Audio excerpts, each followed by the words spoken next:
Good morning, I'm Valentina, today's duty reporter. We are now witnessing a historic and controversial moment. Music legend Whitney Houston has become the first celebrity to undergo euthanasia. Whitney, are you ready? Yes, I'm ready.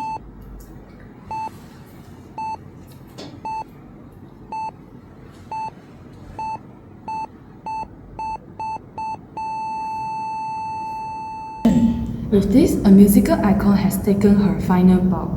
The world will forever remember Whitney Houston, not only for her legendary voice, but for this unprecedented decision. Stay with us for more updates.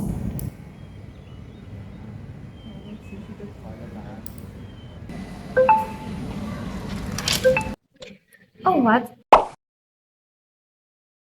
Winnie just died under a euthanasia procedure. How can this be? Life is a precious gift from God, isn't it?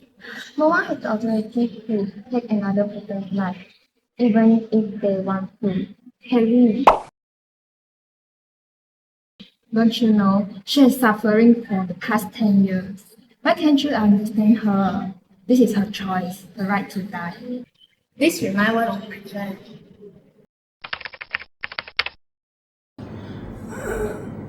I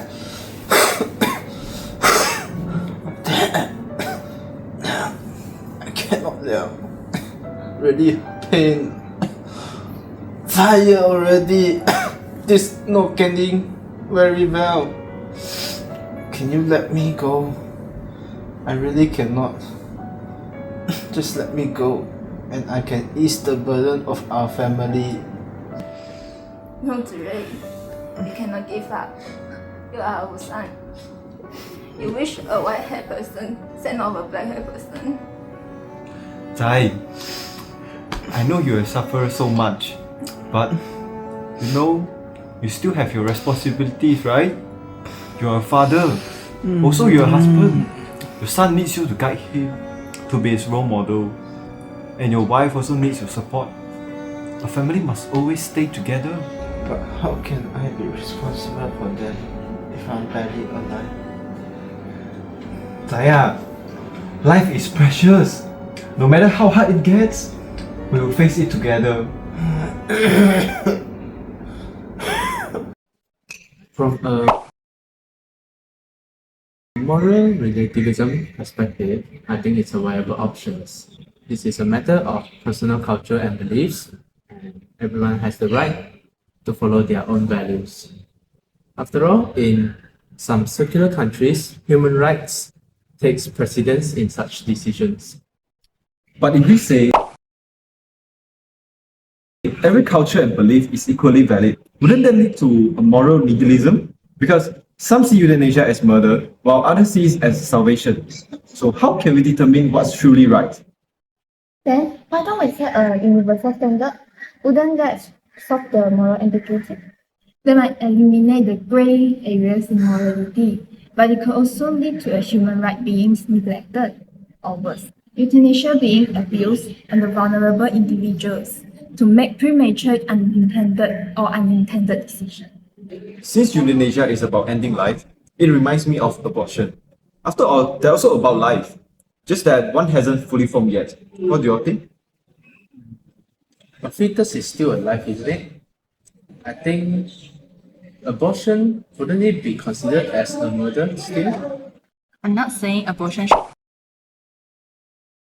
should be encouraged, but what about extreme cases like rape, incest, or family who simply cannot afford to raise a child?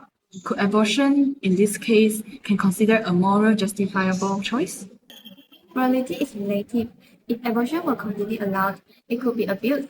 But if it were entirely banned, those who desperately wait, it will have no way to turn, potentially causing more suffering or forcing them to seek access illegal abortion services. Zuri, the doctor said the ultrasound has shown that our baby has severe deformities. What should we do? I'm scared. I know, but the medical bills and the care we have to give him, and if he's able to grow up, how are people going to see him? I know. I love our child too, but we really have to consider that maybe if we cannot give him the good life he deserves, maybe we should consider abortion. What do you think? The right to take people's life made me think of debate regarding death penalty among different countries. How do you guys think? Most of the countries in war have abolished death penalty, but some of it still retain, which creates a legal relativism situation. The disunity of this situation encourages people to think and doubt the presence of death penalty. From a retentionist perspective, the death penalty represents justice. Imagine there are serial killers or terrorists. They murder people brutally and ruthlessly. We have to execute them to protect the safety of our society. This is the best solution. I agree with that. There are always reasons behind retentionists and abolitionists. As abolitionists claim, death penalty breaches the right of humans to live with no degrading punishment. Humanity for prisoners and inability before the law due to discrimination. Poor people, colored people, disabled or people with mental illnesses have a higher chance of getting sentenced to death penalty. But I think it is creating moral confusion and apathy as there is no universal definition of what is right or wrong. Is it right to encourage the government to kill someone legally? Does the death penalty represent justice, or is it just the start of a violent cycle? All values are baseless, and individuals might disengage from moral reasoning, as morality can be explained from different perspectives. Oh, why don't we just abolish or retain death penalty in every country? It makes the world easier, don't you think? In that situation, death penalty can be unified as justice and ethical punishment for crimes worldwide. However, human rights mentioned by Kelly cannot be protected. The death penalty may be abused by the government to carry out political persecution and official misconduct, causing harm to the vulnerable groups. For example, in Iran, the government can arbitrarily arrest, torture, and potentially execute rebels publicly to create deterrence for those who want to challenge the authorities of the government. If all countries abolish the death penalty, human rights can be protected. However, the judgment for heinous cases and concern for national security are challenges. Capital punishment seems to be the most suitable punishment for crimes that are against humanity. Moreover, the absence of the deterrence effect of the death penalty and the presence of the recidivism might cause criminal rates in a country to rise. I see. I wonder what will happen to the corpses of the prisoners after death penalty. I've seen different rituals and burials of different cultures, but some of them cause environmental pollution and more moral dilemmas. Should it be stopped? For me, the answer is no. Ritual or burial is not only about efficacy, but related to contextual relevance. Alive ones have to act according to their culture or religion to feel comfort and peace eternally.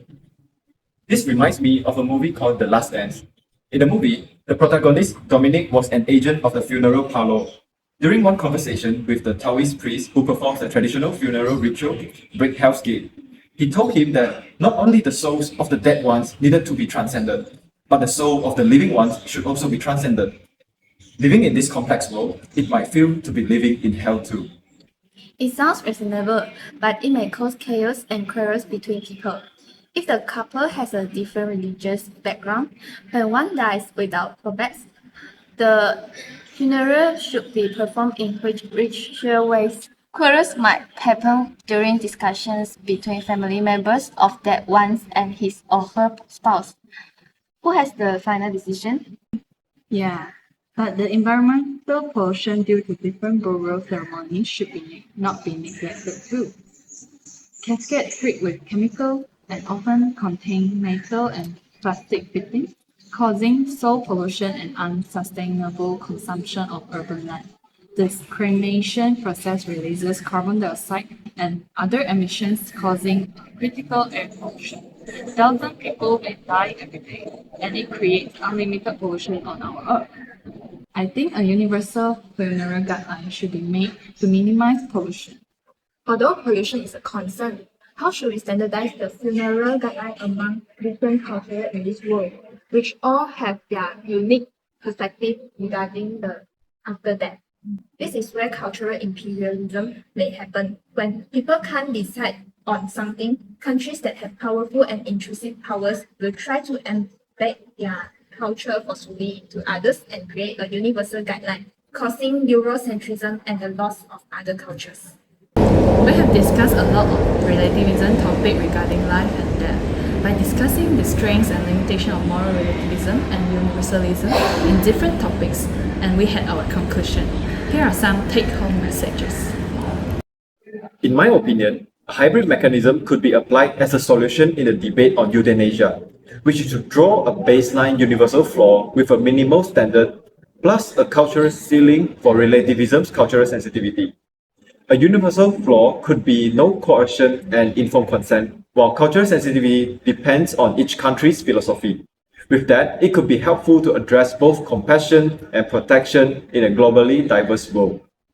Legalizing abortion can bring important benefits, such as reducing the risk of maternal death and allowing women to make choices about their own bodies. At the same time, it also raises significant ethical questions about the rights of the fetus and the values upheld by the society. Retaining the death penalty for crimes against humanity, such as murder, war, and terrorism, may maximize the protection of human rights by improving prison conditions and also signifies justice for society. Abolishing the death penalty for ordinary crimes, such as drug trafficking, adultery, and apostasy, could be replaced with alternative punishments like life imprisonment, rehabilitations, financial penalties, and so on to ensure that only the most heinous crimes receive capital sentences, thereby protecting the human rights of others. In a nutshell, we all agree that the death penalty, abortion, and euthanasia should be universally legalized without considering cultural differences and setting up specific foundation boundaries for minimizing the harm caused to society. For posthumous rights, although the universalism is able to provide clear and consistent moral standards for everyone, but it may clash with cultural diversity. Therefore, we believe that flexibility and culturally sensitive moral relativism is more suitable to be applied during the treatment of posthumous rights. That's the end of our video. Thank you all for watching. Thank you.